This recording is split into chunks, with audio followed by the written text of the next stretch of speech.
29वां श्लोक। यही बात को प्रभु आगे डिटेल में कर रहे हैं। प्रकृतेर्गुण सम्मूढ़ाः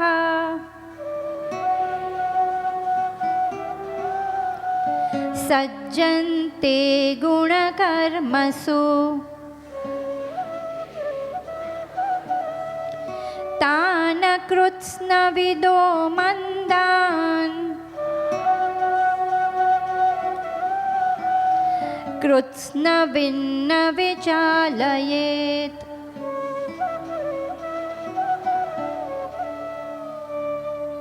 प्रकृतेर्गुण सम्मूढ़ाः, प्रकृति के गुण में सम्मूढ़ मोहित हुआ व्यक्ति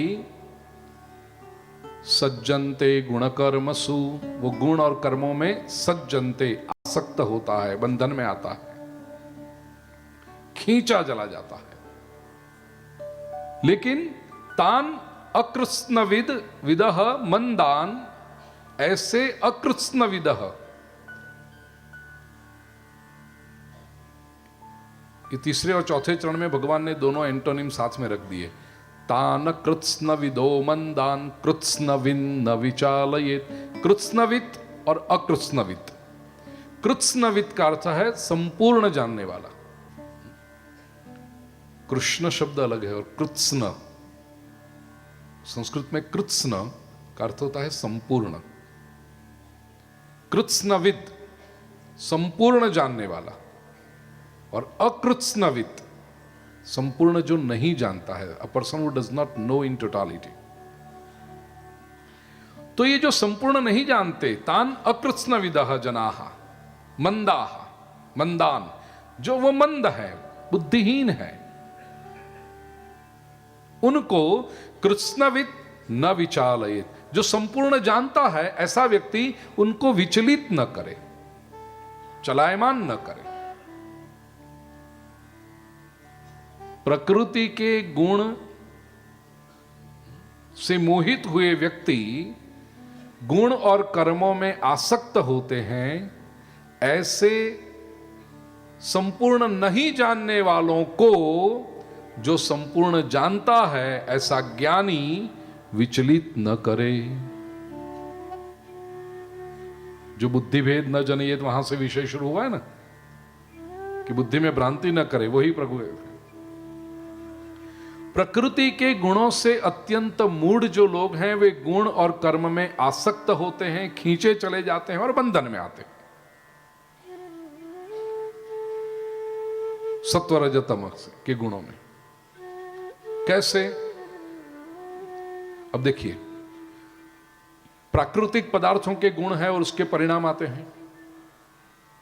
जैसे सौंदर्य का गुण है, अब उस सौंदर्य के गुण से जो आसक्त हुआ वो क्या होता है? वो सौंदर्य में खींचा चला जाता है, उसमें आसक्त हो जाता है, उसमें बंधन में पड़ता है। एक एक इंद्रिय के एक एक विषय का आसक्त।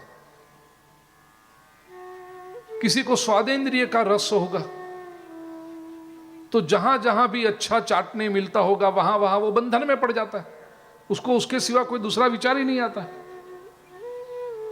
किसी को घ्राणेन्द्रिय का रस होगा, और ये तो एक एक की बात करता हूं, पांचों वाले तो अलग। ये जो एक एक गुण के जो आसक्त हैं वो उसके प्रति खींचे चले जाते हैं और बंधन में पड़ते हैं। ऐसे लोगों को भगवान श्री कृष्ण यहां पर अकृत्स्नविद कहते हैं। ऐसे संपत्ति का जो लालची होगा वो उसमें बंधेगा, सत्ता का जो लालची होगा, कुछ लोग अरे संपत्ति खर्चो, उड़ाओ संपत्ति, चिंता नहीं, सत्ता मिलती है ना, सत्ता रहनी चाहिए। कोई प्रतिष्ठा का गुलाम होगा, उसके प्रति खींचा जाएगा, अपनी वाहवाही करने के लिए वो संपत्ति का भी खर्च करेगा, सत्ता भी छोड़ देगा। कर सकते हैं ऐसा, वाहवाही हो जानी चाहिए बस।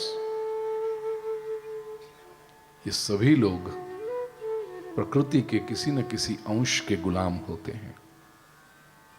भगवान श्री कृष्ण उनको अकृत्स्नविद कहते हैं। क्यों? क्योंकि उनको किसी विषय का पूर्ण ज्ञान होता नहीं है, और चूंकि पूर्ण ज्ञान नहीं, इसीलिए तो उस विषय में बंधे हुए हैं। उनका व्यवहार, उनका वर्तन अशुद्ध होता है। समझ लो किसी व्यक्ति को प्रतिष्ठा का आकर्षण है और उसमें वो बंधा है। केवल प्रतिष्ठा के लिए इतनी दौड़ धूप करने वाला व्यक्ति वही सबूत है कि वो संपूर्ण नहीं जानता। तूने इतनी प्रतिष्ठा इकट्ठी की, कहां रहने वाली? इतनी वाह वाह वाह वाह वाह वाह कराई, जरा सी कहीं कोई चूक होगी या कुछ भी होगा तो ये लोग जो अभी तेरी वाह वाह करते वही निंदा करेंगे। अभी जो तुझे फूल का हार पहनाते हैं वही कल जूतों का हार पहनाएंगे। इसका अर्थ ये पूर्ण रूप से नहीं जानता। किसी भी विषय के पीछे, किसी भी प्रकृति के गुण के पीछे पड़ने वाला व्यक्ति ये संपूर्णतः उसको नहीं जानता है। जब वो संपूर्णता पता चल जाए तब उसकी व्यर्थता पता चल जाती है, वो आकर्षण ही चला जाता है। सौंदर्य जब दूर होता है तो बहुत अच्छा होता है। इसलिए युवक, श्रीमद आदि शंकराचार्य जी कहते हैं ना, बालस्तावत क्रीडासक्त, तरुणस्तावत तरुणी मग्न, वृद्धस्तावत चिंता मग्न, परे ब्रह्मणि कोपि न लग्न, भज गोविंदम भज गोविंदम भज गोविंदम मूढ़मते, प्राप्ते सन्निहिते मरणे नहीं नहीं रक्षति डुक्रये करणे। जब तक वो युवक को युवती और युवती को युवक प्राप्त नहीं हुए तब तक वो सौंदर्य का आकर्षण। 2-2 साल 5-5 साल तक फील्डिंग भरते हैं, नहीं वो मिलनी चाहिए ड्रीम गर्ल, और ड्रीम गर्ल के लिए ड्रीम बॉय। ठीक है, इतनी मेहनत कर ली, विरोध था माता पिता का, उनको मनाया, समझाया, इमोशनली ब्लैकमेल किया, सब कुछ करके आप एक हुए, शांति है? 2 साल जाने दो। मैं आपके घाव में नमक भरना नहीं चाहता, मैं अपने स्वयं घाव भी खोलना नहीं चाहता।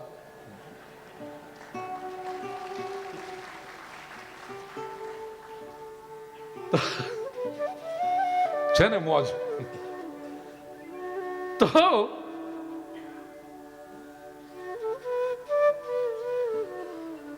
कहां गया सौंदर्य?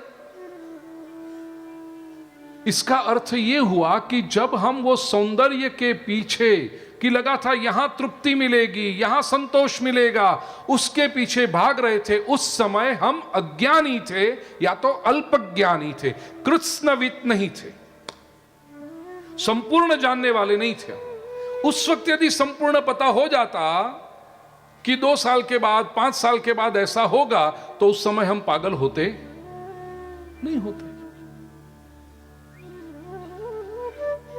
किसी भी वस्तु के लिए, व्यक्ति के लिए, विषय के लिए जब व्यक्ति दौड़ता है, यह दौड़ने में ही अज्ञान है।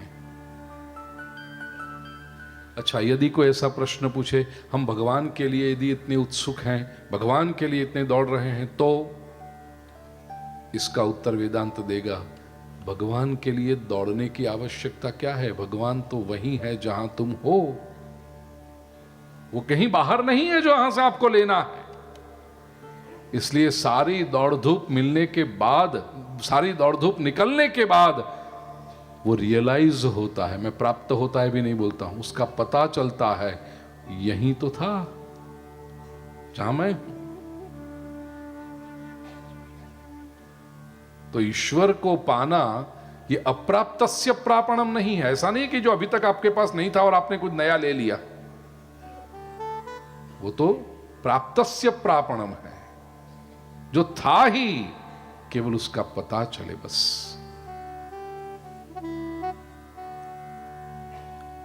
ज्ञानी व्यक्ति इसमें उसको विचलित न करे। क्यों? क्योंकि ऐसे व्यक्ति को क्या होता है, अकृष्णवित इसलिए कहा कि उसकी चंचलता बहुत होती है, उसमें फलेच्छा हमेशा रहती है, आसक्ति बनी रहती है, बंधन खड़े करता है, और उसके लिए मुक्ति दूर होती है। लेकिन भगवान कहते हैं उसको विचलित न करो। क्यों? क्योंकि ज्ञान की अवस्था उसकी आई नहीं है, स्थिरता अभी आई नहीं है, और ये कर्म भी छोड़ देगा तो दोनों ओर से उसको नुकसान होगा। इसलिए वो न करो। जिसे भी जीवन का संपूर्ण दर्शन हुआ है वह व्यक्ति अल्पज्ञानी को कर्मों से छुड़ाए नहीं। तो क्या करें? 4 स्टेप जो अभी तक भगवान कर्मयोग में बता रहे हैं। शुरुआत में भले ही वो कर्म कर रहा है, फल के लिए कर्म कर रहा है, उसको केवल ऐसा कहिए, तेरे कर्म को शुद्ध करता जा,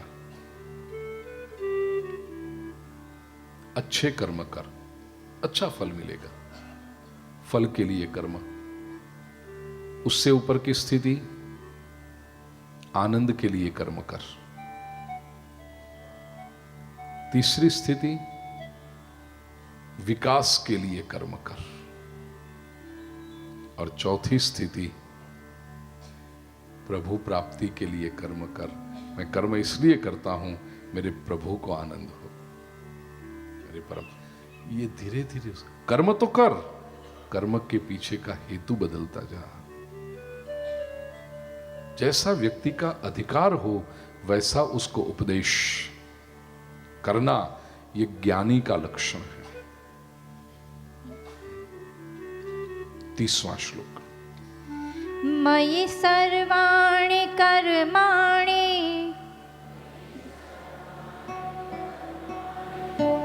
सन्न्यस्याध्यात्मचेतसा निराशीर्निर्ममो भूत्वा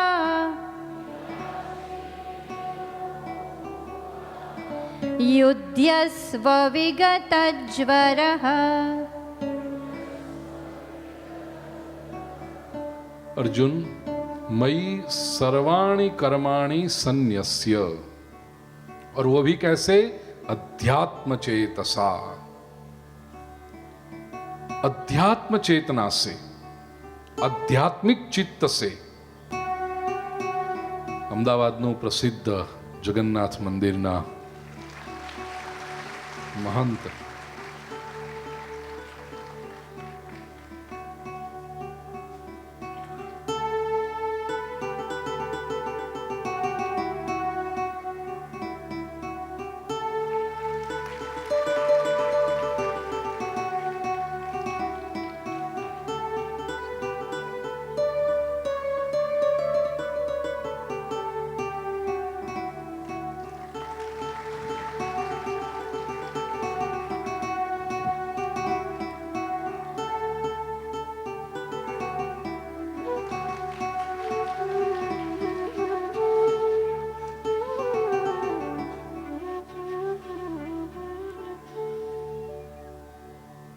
अध्यात्म चेतसा, अध्यात्म चित्त से,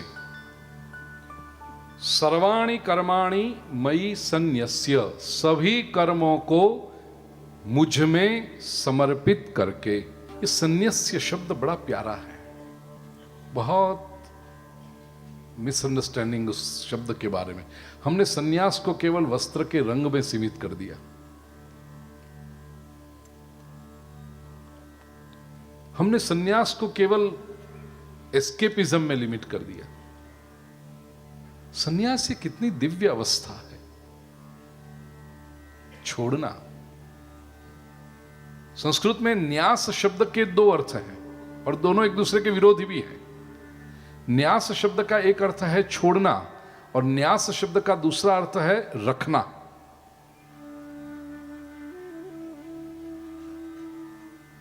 जो भी करें, छोड़ें या रखें, लेकिन सन्न्यस्य, सम्यक रूप से करें, अच्छी तरह से करें। आपका छोड़ना भी इन्वेस्टमेंट हो और आपका इन्वेस्टमेंट भी त्याग हो, इसको कहते हैं सन्यास। जहां भी छोड़ा है तो तिरस्कृत करके नहीं छोड़ा, पसंद नहीं था इसलिए छोड़ दिया, ऐसा नहीं। अच्छी तरह से छूना। 18वें अध्याय में, 18वें अध्याय का नाम ही है मोक्ष संन्यास योग। अर्जुन पूछता है भगवान श्री कृष्ण से, प्रभु ये संन्यास क्या होता है? संन्यासस्य महाबाहो तत्त्वमिच्छामि वेदितुम। प्रभु मुझे संन्यास का तत्व समझना है, किसे कहते हैं? भगवान ने बड़ी सुंदर व्याख्या की संन्यास की। काम्यानाम कर्मणाम न्यासम संन्यासं कवयो विदुः। काम्य कर्मों का न्यास वो है संन्यास। जो हमें पसंद है, जो हमें प्रिय है, जो हमारे लिए आवश्यक है, जो हमारे पास है, उसका त्याग कर। त्याग तो उसी का होता है ना जो अपने पास हो। जो हमारे पास हो ही नहीं उसका त्याग क्या कहते? वो त्याग होता है।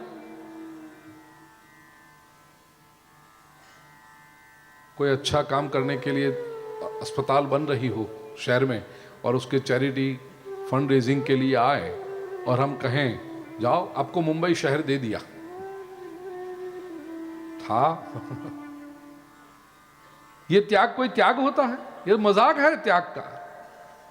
अपने पास जो हो वो दे सकते हैं। हमारे पास जो हो, हमें अच्छा लगता हो, हमें आवश्यक हो, जरूरी हो हमारे लिए, वो दीजिए।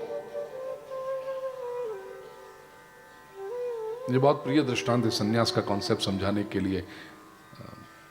जॉर्ज बर्नार्ड शॉ ब्रिटेन के और अंग्रेजी भाषा के बहुत अच्छे ह्यूमरिस्ट हुए, बड़े बुद्धिमान व्यक्ति बर्नार्ड शॉ। और एक बात याद रखना, जो बुद्धिमान होता है वही ह्यूमर क्रिएट कर सकता है। हास्य निष्पन्न करना, उसके लिए बुद्धि की आवश्यकता है। लोगों को सीरियस बना देना बहुत आसान है। अब बेतुकी बातों करो, इररिलेवेंट बातें करो तो लोग सीरियस हो जाएंगे, हा हा हा करते रहेंगे, वो बहुत आसान है। लेकिन लोगों को प्रसन्न करना, टू क्रिएट ह्यूमर, बहुत मुश्किल है। उसके लिए बहुत बुद्धि की आवश्यकता है। बर्नार्ड शॉ बड़े बुद्धिशाली। एक बार बर्नार्ड शॉ से किसी पत्रकार ने पूछा, मिस्टर शॉ, आपके पास यदि 2 मैंशन, बड़े बड़े मकान हो तो आप क्या करोगे? शॉ ने कहा, मैं अकेला आदमी। शॉ अकेले थे, जीवन भर उन्होंने ब्याह नहीं किया था। देखो कितने बुद्धिमान, वही इंटेलिजेंट आदमी थे। शॉ ने कहा, मैं अकेला व्यक्ति, 2 मैंशन को मैं करूं क्या? 2 मकान को, एक मकान मैं अपने लिए रखूंगा, दूसरे किसी को दे दूंगा दूसरा मकान। शॉ, आपके पास 2 कार हो बड़ी बड़ी तो आप क्या करोगे? शॉ ने कहा, मेरे लिए एक गाड़ी काफी है, दूसरी गाड़ी किसी को दे दूंगा। शॉ, आपके पास मिलियन पाउंड हो तो आप क्या करोगे? 10 लाख पाउंड। शॉ ने कहा, that's a big money, I don't need so much, उतने मुझे जरूरत नहीं है। 5 लाख पाउंड मैं अपने लिए रख दूंगा और 5 लाख पाउंड दान धर्म पुण्य कर दूंगा, चैरिटी कर दूंगा। और उस पत्रकार ने पूछा कि मिस्टर शॉ, आपके पास 2 शर्ट हो तो आप क्या करोगे? शॉ ने कहा, मैं किसी को कुछ भी नहीं दूंगा। प्रश्न पूछने वाले को आश्चर्य हुआ, कमाल है आप, एक मेंशन, एक घर किसी को दे देने को तैयार है, एक गाड़ी दे देने को तैयार हो, 5 लाख पाउंड किसी को दे देने को तैयार हो, और एक शर्ट के लिए मना करते हो, ऐसा क्यों? शॉ ने कहा, देख भाई, अभी तक मेरे पास 2 मकान है नहीं, 2 गाड़ियां है नहीं, 10 लाख पाउंड आए नहीं है, लेकिन 2 शर्ट तो हैं मेरे पास। वो कैसे? काम्यानाम कर्मणाम न्यासम, जो वस्तु अपने पास हो, जिसकी हमें जरूरत हो, जो हमें अच्छा लगता हो, वो किसी के लिए देना, उसको कहते हैं संन्यास। शांति भाई, आपने जो दृष्टांत दिया था ना इस बार लंदन में आवखतना प्रवचन है, हम जब डाइनिंग टेबल पर बैठते थे ब्रेकफास्ट लंच डिनर के लिए, तो बड़ी बातें सुंदर। व्यासपीठ से मैं बोलता था, फिर बाद में इन लोगों को मैं सुनता हूं। ये मेरा स्वभाव है कि हो सके उतना अधिक सुनता हूं। 11 व्रतधारी जब शुरुआत में निकले और आणंद में एक 1 बेडरूम हॉल किचन का फ्लैट हायर करके भाड़े पे रहते थे कि भक्ति करनी है साथ में।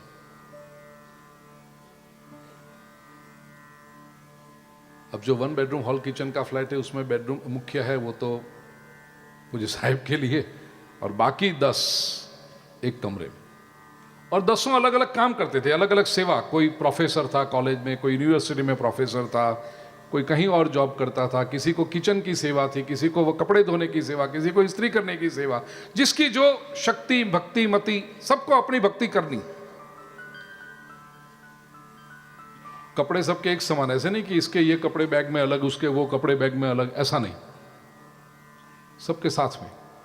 और धुल गए, इस्त्री करने की जिसकी सेवा थी, कपड़े धो करके इस्त्री करके हैंगर पे लगा दिए।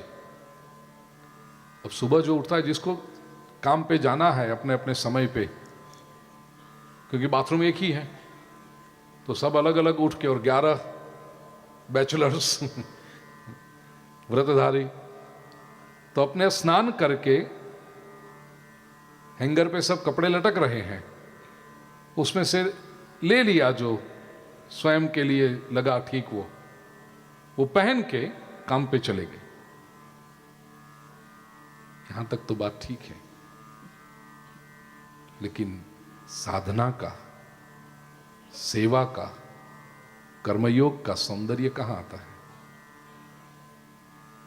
मुझे शांति भाई ने मुझे बताया कि जो अंतिम रहता ना, वो सबसे अच्छे कपड़े पहनता। लास्ट जो पहला व्यक्ति आएगा, अब सामान्य बुद्धि क्या होगी, पहला आएगा, अरे मैं जल्दी उठा हूं, मैं पहले तैयार हो रहा हूं, तो जो सबसे अच्छा है वो मैं पहनूं।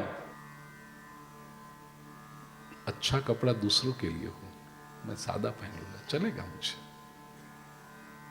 तो जो सबसे लास्ट तैयार होता था, वो सबसे अच्छे वस्त्र पहनता था। ये सन्यास की भावना है। तेन त्यक्तेन भुंजी था, त्याग में आनंद। भगवान यहां पर कहते हैं, मयि सर्वाणि कर्माणि सन्न्यस्य, और वो भी कैसे? अध्यात्म चेतसा, ज्ञाननिष्ठ चित्त से सारे कर्मों को मुझ में समर्पित करके, निराशी निर्ममो भूत्वा युध्यस्व विगतज्वरः। अर्जुन तू निराशी बन, निर्मम बन, और विगतज्वरः युध्यस्व। मनुष्य अपने स्वभाव से विषय चेता है, और यहां भगवान कहते हैं अध्यात्म चेता बन। पाने की अभिलाषा सभी में स्वाभाविक है, कुछ मिले, कुछ इकट्ठा करूं, संग्रह करूं। भगवान कहते हैं यहां पर सन्न्यस्य, और वो सन्न्यस्य भी सिलेक्टिव नहीं, सर्वाणि कर्माणि। हम क्या करते हैं, कोई गलत काम हो गया हो ना, बुरा काम हो गया हो, जल्दी जल्दी मंदिर में जाके, भगवान ये बुरा काम हो गया है, जरा संभाल लेना। और अच्छे काम वो तो हम अपने पास रखते हैं, लोगों को कहते हैं ये हमने किया, ये हमने किया, ये तो हमारे लिए। और बुरा काम तो भगवान भी कभी कहेगा ना कि बाड़ोतियां धोवाज राख्यो मने, तू जो गलत करता है वही मुझे देता है। सर्वाणि कर्माणि संयम्य सन्न्यस्य, सभी कर्मों से ईश्वरार्पण होकर जो कर्म को करते हैं ना, तब कर्म श्रेष्ठ बनते हैं, पवित्र बनते हैं। प्रिय स्वजनों, अब जो भी करो, इतना तो अभ्यास करो, मैं भगवान के लिए कर रहा हूं। अब देखिए आपका कर्म श्रेष्ठ हो जाएगा।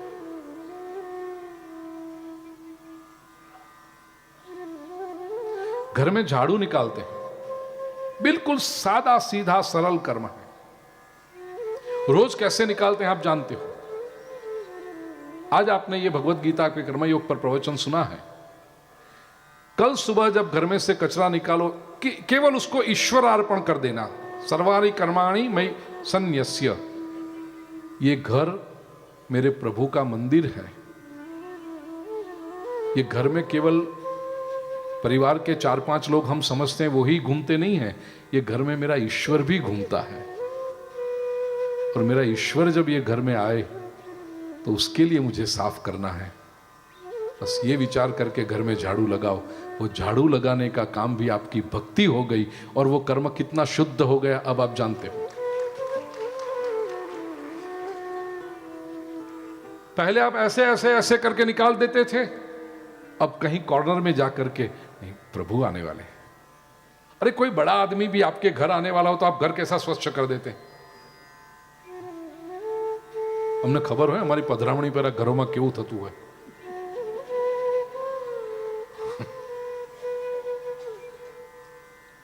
और हम जब नहीं होते तब घर कैसा होता है।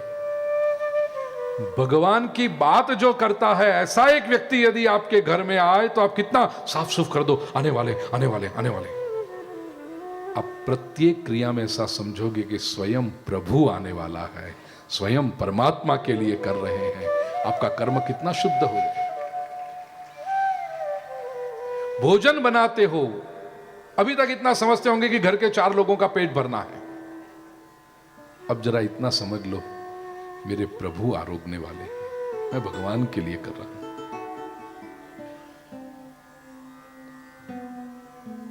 रोज सुबह शाम रसोई बनाना मैकेनिकल हो जाता है, समझते हैं हम।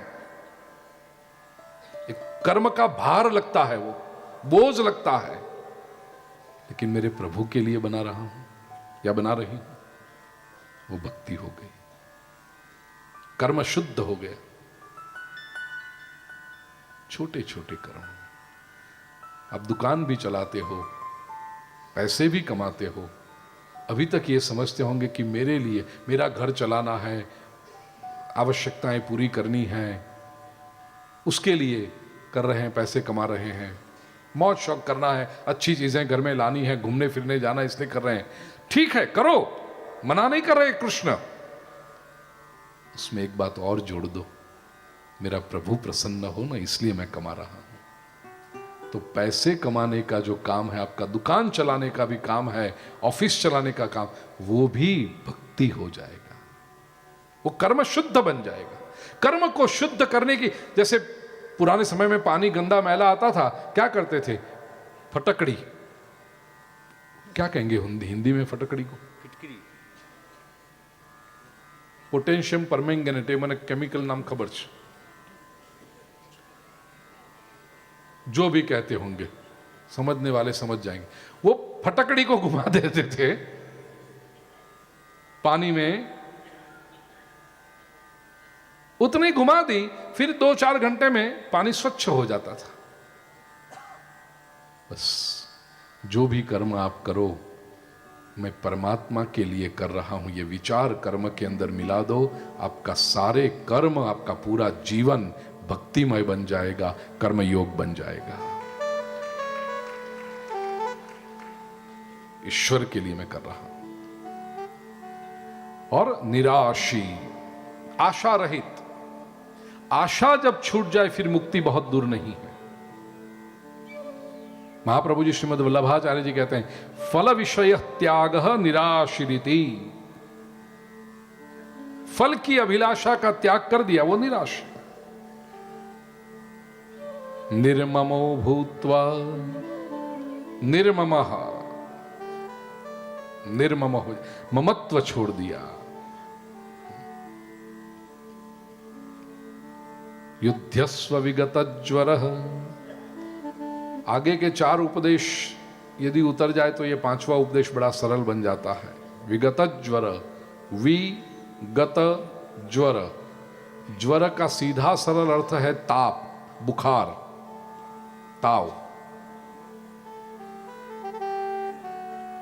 विकार जितने भी हैं ना, वो सब ताप हैं, क्योंकि सारे विकार हमारी चित्त की उष्णता को बढ़ा देते हैं। काम, क्रोध, इसलिए संस्कृत में तो शब्द भी है, कहते हैं काम ज्वर, क्रोध ज्वर, लोभ ज्वर, ईर्ष्या ज्वर, सब ज्वर है। इन सबको छोड़ दे और युद्ध कर। मन को परमात्मा में स्थिर करके युद्ध कर अर्जुन। और यहां पर फिर से एक बात कह दूं, युद्धस्व जो प्रभु कह रहे हैं कि युद्ध कर, ये कोई नया आदेश नहीं है, कोई नई सूचना प्रभु यहां पर नहीं दे रहे। तीसरे अध्याय के 30वें श्लोक में पहले से प्रभु कह रहे थे। भगवत गीता के दूसरे अध्याय के 3 श्लोक में ही भगवान ने कह दिया, अर्जुन खड़ा हो जा, क्षुद्रम हृदय दौर्बल्यम त्यक्त्वोत्तिष्ठ परंतप। हे परंतप, हृदय की क्षुद्र दुर्बलता को छोड़ दे और उत्तिष्ठ, खड़ा हो जा। तो उसी बात को पुनः स्मरण करा रहे हैं, नया आदेश नहीं। जैसे हम कहीं जा रहे हो और रास्ते में कोई ऐसी अफवाह सुन ले कि आगे का जो पुल है वो टूटा हुआ है।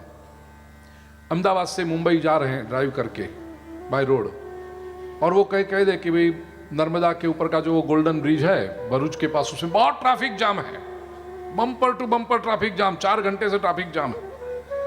तो आप सोचोगे वहां ट्रैफिक जाम में फंसना, उससे तो अच्छा चलो नीचे जरा उतर जाते हैं कहीं पर। क्या करेंगे, कैसे जाएंगे, कैसे पहुंचेंगे, ये उलझन में आप पड़े हो। उतने में कोई आके कहे सामने की गाड़ी में, क्यों खड़े हो यहाँ पर, वो ट्रैफिक जाम। नहीं नहीं, मैं वहीं से आ रहा हूं, कोई ट्रैफिक जाम नहीं है, चलो। तो मुंबई की ओर जाना वो कोई नया आदेश नहीं है, कोई नया निर्णय नहीं है, वहीं जा रहे थे, लेकिन कोई गलत फहमी से उलझन में पड़े थे, वो उलझन दूर हो गई। यहां पर भगवान जो अर्जुन से कहते हैं कि अर्जुन युद्धस्व विगत ज्वर, कोई नया आदेश नहीं है, लेकिन ये कंफ्यूजन में अर्जुन जो थोड़ा पड़ गया था उसका पुनः स्मरण करा रहे हैं। और एक बात, आज की अंतिम बात कहूं उससे, ये युद्ध जो है वो केवल कुरुक्षेत्र के रण मैदान में लड़ा जा रहा युद्ध नहीं है, भाइयों भाइयों के बीच में जो हो रहा है वो युद्ध नहीं है। क्योंकि यदि वो युद्ध होता तो इस श्लोक की पहले 2 पंक्तियां व्यर्थ हो जाती। मयि सर्वाणि कर्माणि संन्यस्याध्यात्म चेतसा, अध्यात्म चित्त से सारे कर्मों को मुझ में समर्पित करके। क्या जरूरत थी महाभारत का युद्ध करने की, कुरुक्षेत्र का युद्ध करने के लिए अध्यात्म चित्त की क्या जरूरत थी, सभी कर्मों को परमात्मा में अर्पण करने की क्या जरूरत थी। यह बता रहा है कि गीता का वैश्विक संदेश है, सर्वकालीन संदेश है, वो केवल एक देशीय या एक कालीन नहीं है। 5300 वर्ष के बाद भी आज भगवान श्री कृष्ण के शब्द हमें प्रेरणा देते हैं। क्यों? क्योंकि ये युद्ध केवल वो एक परिस्थिति में लड़ा गया युद्ध नहीं है, ये युद्ध हमारे जीवन में कदम कदम पे जो युद्ध है, जीवन स्वयं एक संघर्ष है, उसके लिए अर्जुन तू तैयार हो जा, वो प्रेरणा प्रभु हमें दे रहे हैं। आज का समय हुआ, कल आकर के अंतिम जो 13 श्लोक हैं उसका हम दर्शन करेंगे।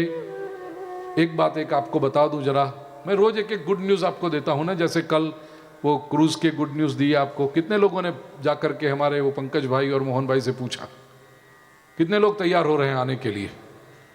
आज का एक गुड न्यूज दूं, हमारी ये 7 दिन का ज्ञान सत्र,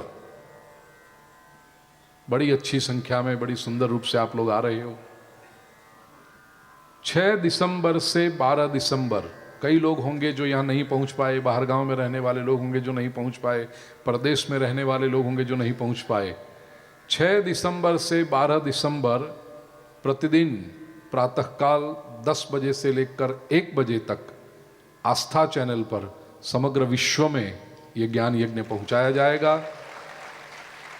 तो आप सभी को वो अधिक से अधिक लोग उसका लाभ ले सकें। कृष्णाय वासुदेवाय हरये परमात्मने प्रणतक्लेशनाशाय गोविंदाय नमो नमः। ओम शांति शांति शांति। सभी संतों को प्रणाम।